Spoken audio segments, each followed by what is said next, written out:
मैं डॉक्टर कंचन शुक्ला अपने चैनल आत्ममंथन में अपनी 2 स्वरचित कविताएं लेकर के उपस्थित हुई हूँ। दोनों ही कविता स्त्री मनोभावों पर मैंने रची है। पहली कविता का शीर्षक है तेरा इंतजार सदियों से।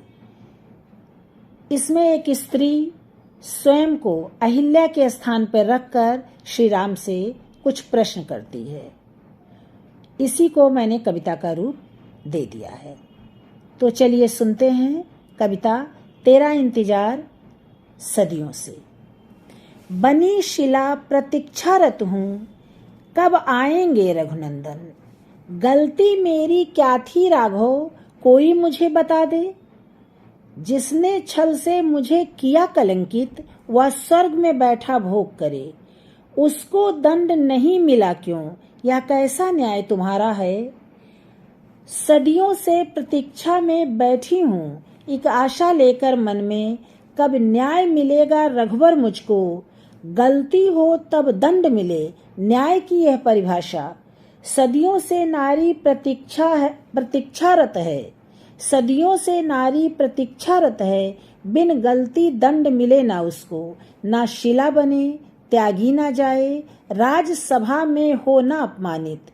माना कि हर युग में तुम उसकी रक्षा को आए थे, फिर भी समाज से अपमानित हो पाषाण बनी पाताल गई। केश खोल बन बन भटकी, केश खोल बन बन भटकी। जब तक नारी आश्रित होगी, अपमान उसे सहना होगा। सदियों तक है इंतजार किया, आश्रित रहकर उसको भी मान मिले सम्मान मिले, पर ऐसा हुआ नहीं किसी भी युग में। इस कारण अब नारी ने यह संकल्प लिया है, सदियों की बंधी बेड़ियों को उसने स्वयं ही तोड़ दिया। तुमने गीता का ज्ञान दिया, पापी को दंड जरूरी है। रिश्ता उसका जैसा भी हो, स्वयं उठो कर्म करो, फल ईश्वर दे ही देगा। हर व्यक्ति कर्म करता जाए, अन्यायी से लड़ता जाए। पाप करे जो भी इस जग में, दंड उसे मिलता जाए। अब नारी ने गीता की वाणी को अपना हथियार बनाया है। अब नहीं अहिल्या प्रतीक्षारत होगी, कब रघुवर आए उसका उद्धार करें। वह स्वयं शस्त्र हाथों में लेकर अपना न्याय स्वयं मांगेगी। सदियों तक क्यों करे प्रतीक्षा, सदियों तक क्यों करे प्रतीक्षा। न्याय तुरंत अब लेना होगा, घुट घुट कर जीने से अच्छा। कर्म भूमि में लड़ते लड़ते विजय पताका फहराना, या वीर समाधि ले लेना। हे रघुवर, हे रघुनंदन, हे मनमोहन, हे मधुसूदन। जो ज्ञान दिया रणभूमि में, उसको लड़कर लेना होगा। इस जग में जिसने जन्म लिया, कर्म उसे करना होगा। बिन कर्म किए कुछ नहीं मिलेगा। खुद को सम्मानित करने के लिए स्वयं हमें रणभूमि में अपना कदम बढ़ाना होगा। यह मेरी पहली कविता। मेरी दूसरी कविता है मैं स्त्री हूँ। इसमें भी मैंने स्त्री के मनोभाव को ही व्यक्त किया है। एक स्त्री दूसरी स्त्री को पसंद नहीं करती, और यही एक कारण है कि स्त्रियों को न्याय जल्दी नहीं मिलता। जिस दिन स्त्री स्त्रियों से नफरत करना बंद कर देगी, उसकी भावनाओं को समझेगी, उस पर अन्याय होना भी बंद हो जाएगा। अब स्त्रियों को मैं शब्द को छोड़कर हम में का प्रयोग करना होगा। वह सब एक हैं, और जब स्त्रियां एक हो जाएंगी तो उनके कष्ट भी कम हो जाएंगे। उनके साथ होने वाले अन्याय, उन पर होने वाले अत्याचार भी कम हो जाएंगे।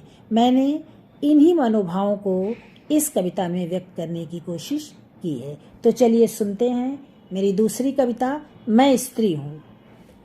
मैं स्त्री हूँ, क्या मैं स्त्री हूँ, यह प्रश्न स्वयं से करना होगा। मैं स्त्री हूँ, इस शब्द की विवेचना करनी होगी। मैं शब्द का प्रयोग अपने लिए, दूसरी स्त्री के लिए तुम शब्द का प्रयोग जब तक स्त्रियां करती रहेंगी, तब तक अपने वजूद की लड़ाई अकेले ही लड़ती रहेंगी। इस शब्द का अर्थ उन्हें समझना होगा। मैं को साथ लेकर चलना होगा। तुमको पीछे छोड़ आगे बढ़ना होगा। मैं स्त्री हूँ, मैं निर्मात्री हूँ एक नए अस्तित्व की। मैं पालन करता हूँ उस वजूद की जिसको मैंने गर्भ में रखकर जिसको अपने गर्भ में रखकर मैं सिंचित करती हूँ अपने लहू से। मैं दुष्टों की संहार करता भी हूँ, परंतु जब प्रेम ममता करुणा की भावनाओं के सागरिका में बहने लगती हूँ तब अपने दंड देने के कर्तव्य को भूल जाती हूँ। हमारी कोमल भावनाएं हमारे लिए घातक सिद्ध होती हैं। अपने मोह और असक्ति का दंड स्वयं ही भोगती हूँ। यह भी सत्य है, कर्म फल हर व्यक्ति को भोगना पड़ता है। मैं स्त्री हूँ या हमें समझना होगा, हमारे ऊपर समाज के निर्माण का दायित्व है, उसे बखूबी हमें निभाना होगा। अपनी भावनाओं की कमजोरी पर अंकुश लगाना होगा। अपने वजूद से उत्पन्न रावण को स्वयं जलाना होगा, जिससे वह रावण किसी सीता का दामन छू न पाए। मैं स्त्री हूँ यह समझना होगा।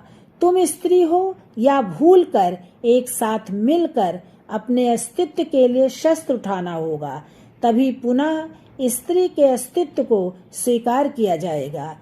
तब स्त्री एक बार पुनः सम्मान और गर्व से मुस्कुराते हुए कहेगी, मैं स्त्री हूँ, मैं हूँ, मैं सृजन करता हूँ, मैं पालन करता हूँ। मुझे मजबूर ना करो कि मैं संहार करता बनूं। मैं स्त्री हूँ, मुझे ममतामयी स्त्री ही रहने दो। यह थी मेरी दूसरी कविता, मैं स्त्री हूँ। अगर आपको मेरी कविता पसंद आई हो तो मेरे चैनल को सब्सक्राइब कीजिएगा, मेरी कविता को